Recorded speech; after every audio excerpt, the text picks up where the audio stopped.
Hello hi అండి, అందరు ఎలా ఉన్నారు? బాగున్నారా? వ్లాగ్స్కి సపోర్ట్ చేయండి ఫ్రెండ్స్. మీ సపోర్ట్ కావాలని మనస్ఫూర్తిగా కోరుకుంటున్నాను. ఈరోజు ఏంటంటే daily routine blog, Sunday routine blog చేస్తున్నాను అనమాట. ఏదైనా కొద్దిగా స్పెషల్గా చేయడానికి పిల్లలకి తొందరగా బస్సు వచ్చేస్తుంది. దోశ, ఇడ్లీ వీటితోనే సరిపోతుంది. ఇంకా ఈరోజు అన్నారనమాట మా వారు ఆలు పరోటా చేయమని. అది ఎలా ప్రిపేర్ చేయాలో చూపిద్దామని వ్లాగ్ అయితే తీస్తున్నామన్నమాట. మార్నింగ్ టు 2 PM వరకు ఎలా ఉంటుంది సండే డైలీ రొటీన్. పిల్లలు ఇంట్లోనే ఉంటారు కదా, బ్లాగ్ అయితే తీస్తాను, చూసేయండి ఫ్రెండ్స్. బ్లాగ్స్కి సపోర్ట్ చేయండి ఫ్రెండ్స్, ఓకేనా? ఇంకా సండే కూడా మా వారు డ్యూటీకి వెళ్ళిపోయారనమాట. ఇంకా నేను నిదానంగా బ్రేక్ఫాస్ట్ చేస్తున్నాను.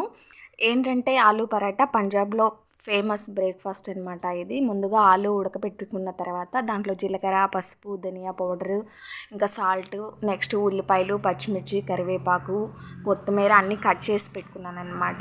ఇంకా ఆలూలో ఇవన్నీ వేసి మనము మిక్స్ చేసుకోవాలి. అంటే మన స్టఫ్ లాగా ప్రిపేర్ చేసుకోవాలన్నమాట. ఇంకా పిండి కూడా కలిపి పెట్టాను, గోధుమ పిండి కొద్దిగా దాంట్లో మైదా మిక్స్ చేశాను అనమాట, మంచిగా వస్తుందని. మన సైడ్ పూర్ణాలు ఎలాగైతే చేస్తారో ఇది ఆలు స్టవ్ పెట్టి అలా చేస్తారనమాట.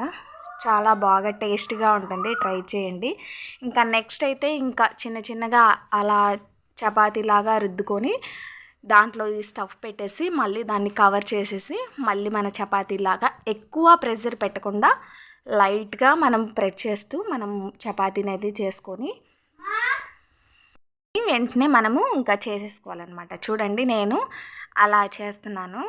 ఇంకా ఎక్కువ ప్రెషర్ పెట్టకూడదు, ఎక్కువ ప్రెషర్ పెట్టకుండా అలా కాల్చుకొని.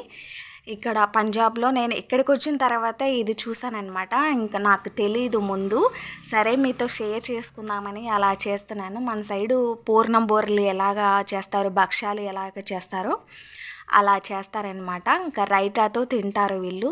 పిల్లలకు కూడా బాగా అలవాటైంది. మోస్ట్లీ వాళ్ళు ఇష్టపడేటివే చేస్తానన్నమాట నేను. ఇంకా సండే ఎక్కువ చేస్తాను. ఇంకా అలా రెండు వైపులా కాల్చి ఇచ్చేస్తానన్నమాట. స్కూల్స్ టైంలో చేయడానికి టైం పడుతుంది కదా, అందుకని చేయనన్నమాట. ఇంకా మొత్తము ఇంకా అలాగే కాల్చిపెట్టి రైతా కూడా చేశాను. ఇంకా సండే ఇంకా రొటీన్ అంటే ఇలాగే ఉంటుంది కదా. చూడండి, ఒకటి కాల్చాను, ఇంకోటి కాలుస్తున్నాను అనమాట. పిల్లలు ఇష్టంగా తింటారు. ఇంకా మా వారు కూడా ఆ రోజు ఆల్మోస్ట్ డైలీ అయితే 8 కల్లా వెళ్ళిపోతారనమాట. ఇంకా సండే అలాగా అయితే 9:30, 10కి అలా వెళ్ళిపోతారు. ఇంకా ఎవరైనా పేషెంట్స్ వస్తే కనుక మళ్ళీ ఉదయం తొందరగానే వెళ్ళిపోతారు. ఇంకా ఆ రోజు నేను చేసిన రోజు కూడా ఎవరో పేషెంట్స్ వచ్చారని ఉదయాన్నే వెళ్ళిపోయారనమాట. ఇంకా ఎప్పటికో 11కి వచ్చాడు. 11కి వచ్చినప్పటికీ పిల్లలు కూడా తినమన్నారు. ఇంకా చూడండి, దాంట్లోకి కాంబినేషన్ రైతా చేశాను, చాలా బాగుంటుంది. ఇక్కడికి వచ్చిన తర్వాతే తెలుసు అనమాట, నాకు ముందు తెలీదు. ఇంకా రైతా కూడా కంప్లీట్ చేసేసి నేను పక్కన పెట్టాను. ఇంకా పిల్లల్ని అడిగితేను పిల్లలు డాడీ వచ్చిన తర్వాత తింటాము మాకు వద్దన్నారనమాట.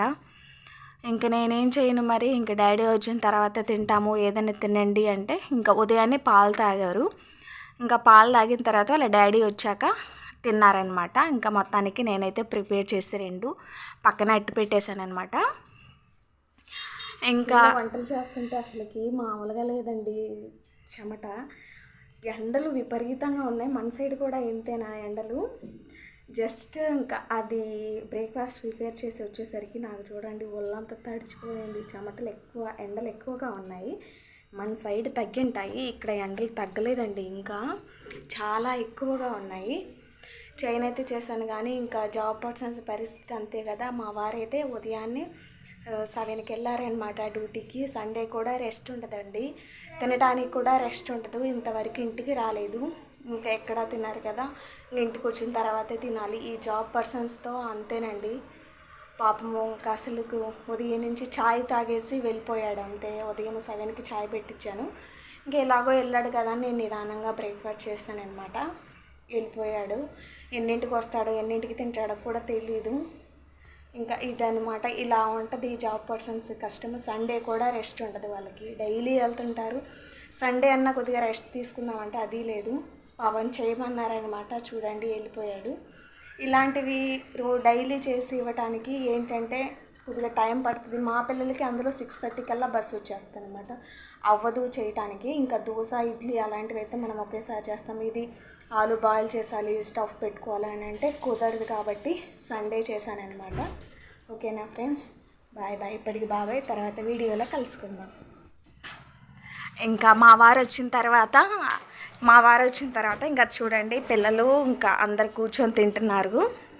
నేను అలా ఒక క్లిప్ తీసానమాట. ఇంకా వాళ్ళ డాడీతోనే తింటారు. పిల్లలకి ఏంటంటే అలవాటు అయిపోయింది కాబట్టి ఇంకా నెక్స్ట్ వచ్చేసి ఇంకా ఆ రోజు ఒక 1/2 కిలో చికెన్ తెచ్చారనమాట పిల్లలు. ఇంకా చేస్తున్నాను, టమాటా ఉల్లిపాయ అదంతా మగ్గనిచ్చిన తర్వాత ఇంకా మంచిగా చికెన్ కడిగేసి పెట్టుకున్న చికెన్ దాంట్లో వేసేసి కొద్దిసేపు బాయిల్ అయ్యేదాకా ఉంచుతాను అనమాట.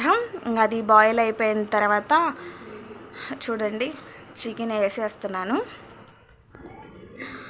అది మంచిగా దాంట్లో మగ్గితే అనేది తొందరగా కుక్ అవుతుంది, బాగుంటుంది అనమాట టేస్ట్.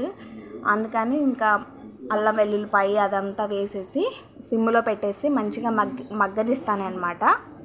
నేనైతే ఆ విధంగా చేస్తాను. ఇంకా దాంట్లోకి మసాలా అంటూ పెద్దగా ఏమీ వేయను, కొద్దిగా ధనియా పౌడర్ వేస్తాను, ఎండు కొబ్బరి జీడిపప్పు పేస్ట్ వేస్తాను అనమాట. ఇది వేయటం వల్ల టేస్ట్ బాగుంటుంది, మన చపాతీలోకైనా రైస్లోకైనా మనకి బాగుంటుంది, పలావ్లోకైనా బాగుంటుంది కర్రీ. ఇంకా నెక్స్ట్ ఉదయం తిన్నాం కదా బ్రేక్ఫాస్ట్, ఇంకా దాని అంట్లు ఇంకా ఇదే సరిపోతుంది. సండే అనగానే ఇంకా ఉదయం నుంచి స్టార్ట్ చేస్తే ఈవినింగ్ వరకు కూడా అలాగే చేస్తూనే ఉండిపోవాల్సి వస్తుంది. ఇంకా ఏంటంటే ఇంకా నేను రైస్ కూడా ఇంకా చేశాను. అదిగో చూడండి ఎన్ని వాటర్ వచ్చాయో. ఇంకా అదంతా ఇనిగిపోయిన తర్వాత ఇంకా దాంట్లో కారము అది వేస్తాను. ఇక్కడ పలావ్ చేస్తున్నాను అనమాట, దాంట్లోకి కాంబినేషను ఇంకా చెక్క లవంగా అవన్నీ వేసేస్తున్నాను. ఏంటంటే దాంట్లోకి కాంబినేషన్ నార్మల్గా మన సైడ్ అంటే వైట్ రైస్తో అంతగా ఇష్టపడరు కదా, అందుకని నేను పలావ్ చేస్తున్నాను. ఇంకా దాంట్లో కొద్దిగా లైట్గా ఇంకా కరివేపాకు లేనిదే అసలుకి మన సైడ్ నచ్చదుగా. ఇంకా కొద్దిగా ధనియా పౌడర్ వేసేసి ఇంకా అది మంచిగా మరిగిన తర్వాత కొద్దిగా సాల్ట్ వేసేసుకోవాలి. అది మంచిగా మరిగిన తర్వాత ఎన్ని అయితే మన బియ్యం తీసుకున్నామో అంత కొలతతో నేను రైస్ వేసేసి ఇంకా చేసేసాను అనమాట మధ్యాహ్నానికి వంట. ఇంకా అంతలోపే మా వారు అన్నారు, సరే ఎక్కడికి వెళ్దామా అంటే వారం కూరగాయలు తెచ్చుకుంటాం కదా, కూరగాయలు నిండుకున్నాయి అనమాట ఇంట్లో, అందుకని బయటికి వెళ్దామన్నారు. ఇంకా తొందరగా ఫాస్ట్గా ఇంకా నేను వంట అయితే ప్రిపేర్ చేసేసాను. ఇక్కడ ఏంటంటే ఇక్కడ కారం అంతగా బాగోదండి, కలర్ ఉంటుంది కానీ అసలు టేస్టే ఉండదు. అందుకని ఇంటి దగ్గర నుంచి వచ్చేటప్పుడు డబ్బాలకు ఎత్తుకొని వస్తామన్నమాట. ఏం చేయాలి మరి, ఇక్కడ దేశం వచ్చినప్పుడు అన్నీ తిప్పలు పడాలిగా అనిపించింది. అసలు ఒకసారి తీసుకొచ్చారు, ఫస్ట్లో తెలియదు కదా, నార్మల్గా వచ్చేసామన్నమాట. వచ్చేసినప్పుడు కారం తీసుకొస్తాను, విపరీతంగా కలర్ అయితే అసలుకి 1 స్పూన్ వేసినా కానీ చాలా కలర్గా అనిపిస్తుంది, కానీ టేస్ట్ ఉండట్లేదు, కారము ఉండట్లేదు, అసలు తినలేకపోయాము. ఇంకా వంట తినేసిన తర్వాత మేము ఇంకా బయటికి వెళ్ళాము కూరగాయలు తీసుకుందామని. ఇంకా అలా తిరిగేసి సరే పిల్లలు ఏదైనా తింటారా అని అలా తిరిగేసి ఇంకా కూరగాయలు తీసుకున్నామన్నమాట. ఒక లుక్ వేసేసేయండి. KFCకి వెళ్ళాము, సరే ఎలా ఉంటుందా ఏంటని వెళ్ళామన్నమాట. ఒక లుక్ వేసేసేయండి. అదంతా చూసేసరికి ఇంకా రేట్లు మామూలుగా ఉంటాయా, దంచి కొడతాయి కదా రేట్లు. సరే మనకు తగ్గంతలో ఏదో ఒకటి తిందాము అని చెప్పేసి ఇంకా ఎటు వెళ్ళాం కానీ ఇంకా తినేసి ఇంకా వచ్చేటప్పుడు మళ్ళీ రిలయన్స్ మార్కెట్కి వెళ్ళి ఫ్రెష్గా ఉంటాయి కూరగాయలు, అక్కడ కూరగాయలు అన్నీ తీసుకుని 1 వీక్ సరిపడయి వచ్చేసామన్నమాట. అక్కడ తీసుకున్నది ఒక ఎత్తు అయితే 3 చోట్ల చెక్ చేసి పంపిస్తారు ఫ్రెండ్స్. ఓకే బాయ్ ఫ్రెండ్స్, వీడియోస్కి సపోర్ట్ చేయండి. Okay bye. Thank you for watching.